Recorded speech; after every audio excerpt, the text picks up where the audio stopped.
সশস্ত্র বাহিনী দিবসে সেনাকুঞ্জে উপস্থিত দেশের বিশিষ্টজনদের সামনে হাস্যোজ্জ্বল বেগম খালেদা জিয়া ও শেখ হাসিনা। অবশেষে সেই কাঙ্ক্ষিত মুহূর্ত, দেশবাসীর দীর্ঘ প্রতীক্ষার অবসান। কুশল বিনিময়, কারাজীবনের অভিজ্ঞতা নিয়ে দুই সাবেক প্রধানমন্ত্রীর কথাবার্তা ৬-৭ মিনিট। পাশে তত্ত্বাবধায়ক সরকারের উপদেষ্টারা। গণতান্ত্রিক উত্তরণে সবার মাঝে স্বস্তির এ সময়ে অনুষ্ঠানে রাষ্ট্রপতির আগমন। সশস্ত্র বাহিনী দিবসে আবারও একবার সশস্ত্র বাহিনীর গৌরবোজ্জ্বল ভূমিকার কথা স্মরণ।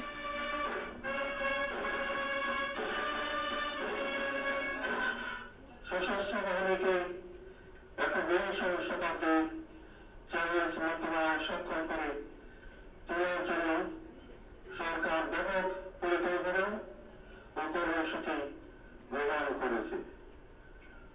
সশস্ত্র বাহিনীর সদস্যগণ কঠোর অনুশীলন, পেশাগত দক্ষতা অর্জন, কর্তব্যনিষ্ঠা ও দেশপ্রেমের মাধ্যমে দেশের গণতান্ত্রিক উত্তরণে গুরুত্বপূর্ণ এক ভূমিকা রাখা এই অনুষ্ঠানেই ছবিসহ ভোটার তালিকা